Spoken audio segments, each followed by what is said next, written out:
মা হওয়া কি মুখের কথা? হ্যাঁ, কেবল প্রসব করলেই হয় না মাতা, যদি না বোঝে সন্তানের ব্যথা। আমেরিকাবাসী একজন মা,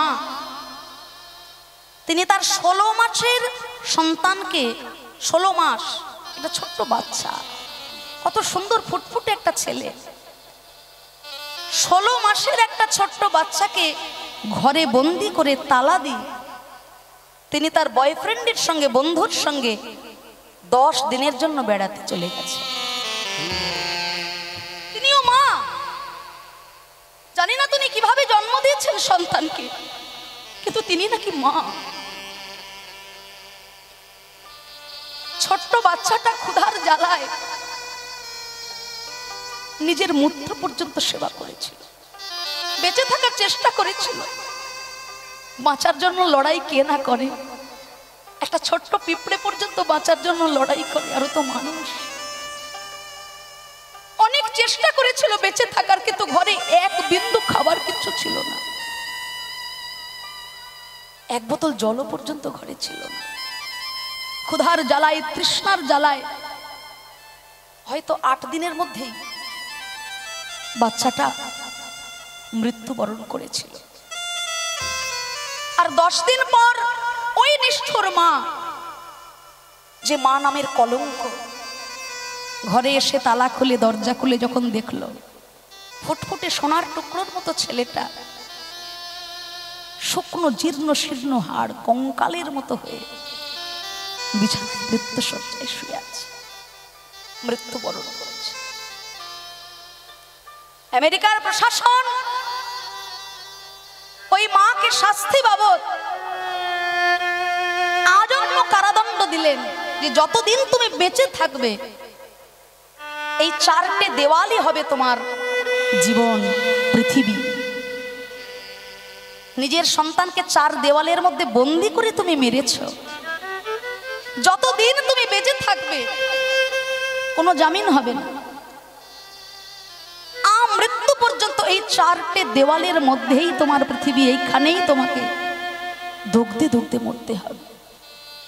আর যাতে তুমি বেশি দিন ধরে এই যন্ত্রণাটা সহ্য করো, সেই জন্য আমরা কিছু হলেও তোমাকে খাবার দেব। তুমি যেন না খাইয়ে মেরেছ সন্তানকে, আমরা কিছু হলেও খাবার দেব, যাতে আরো বেশি দিন ধরে তুমি এই বন্দি থাকার যন্ত্রণাটা সহ্য করতে পারো। আপনারা জানেন, হাজার হাজার মা আছে প্রতিনিয়ত ভিক্ষা করে, লোকের বাড়ি বাড়ি ভিক্ষা করে, সারা দিন ধরে ভিক্ষা করে, কষ্ট করে, নিজে না খেয়ে, আধ পেটা খেয়ে সন্তানের মুখে অন্ন তুলে দেয়। এ জগতে সবাই আপনাকে ভালোবাসবে বাবা, অনেক ভালোবাসবে, কিন্তু মায়ের মতো ভালোবাসা আপনাকে কেউ দিতে পারবে না। সবাই ভালোবাসে,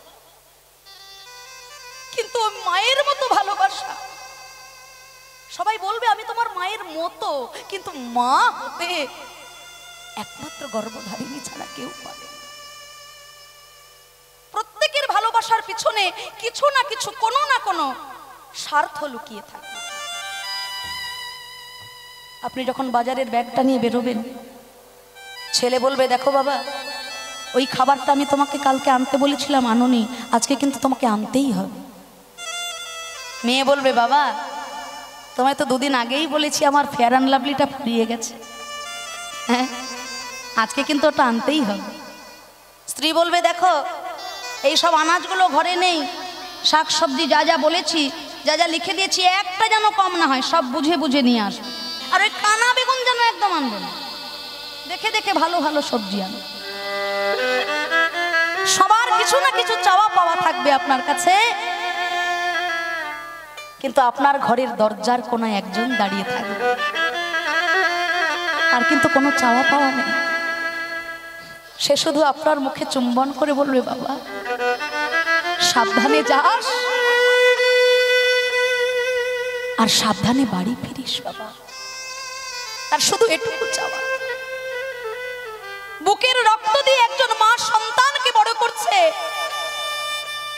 সন্তান বড় হয়ে আমাকে দুটো ভাত দেবে, আমার সেবা করা, থাকা, খাবার দায়িত্ব নেবে, তার জন্য না।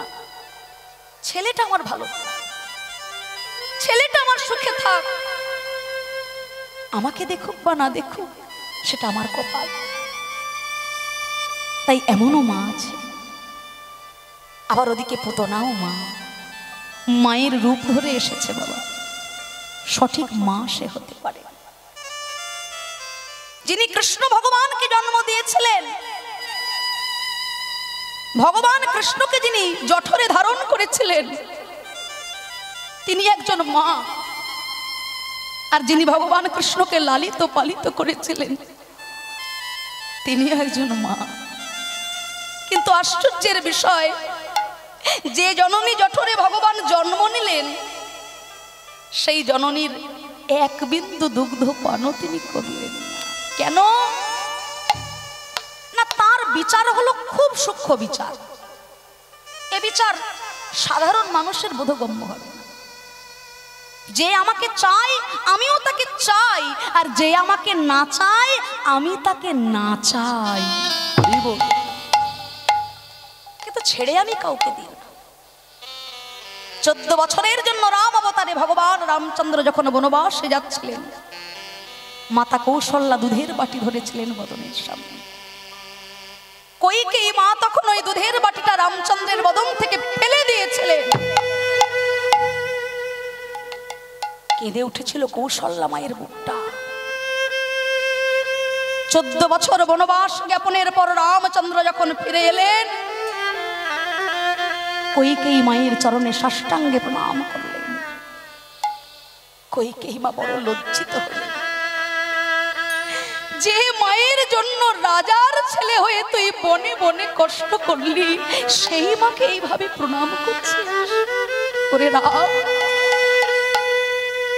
আগত জন্ম বলে যদি কিছু থেকে থাকে, সেই জন্মে আমি যেন তোকে আমার গর্ভের ছেলে রূপে পাইনি, সৎমা রূপে চাই না।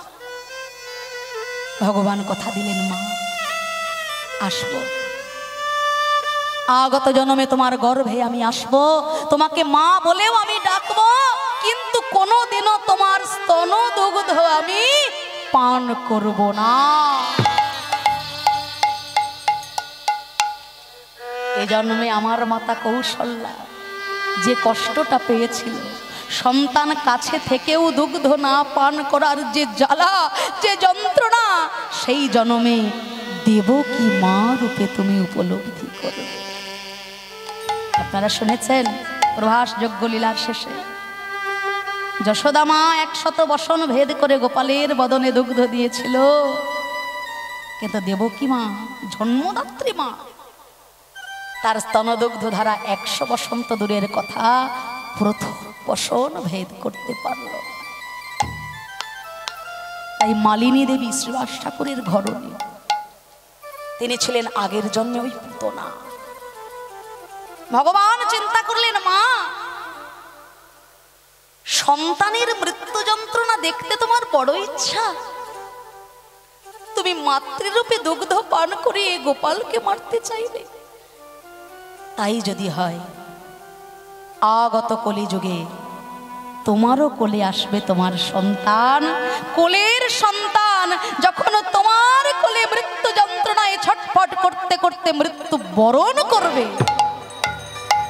তখন তুমি বুঝবে কোলের সন্তান হারানোর কত জ্বালা, কত যন্ত্রণা। তাই এই মালিনী দেবী যখন হা পুত্র প্রাণ পুত্র বলে কেঁদেছিলেন, ভগবান গৌর হরি আমার সেই পুত্রকে নামের দ্বারা আনয়ন করেছিলেন। কিন্তু পুত্র বলেছিল, প্রভু গো, যতবার আমি জগতে জন্ম নিয়েছি প্রত্যেকবার একটি করে মা পেয়েছি, তাই এই আমার কোন জন্মের মা আমি তাকে চিনতে পারছি না। হ্যাঁ, এই হলো শ্রীবাস।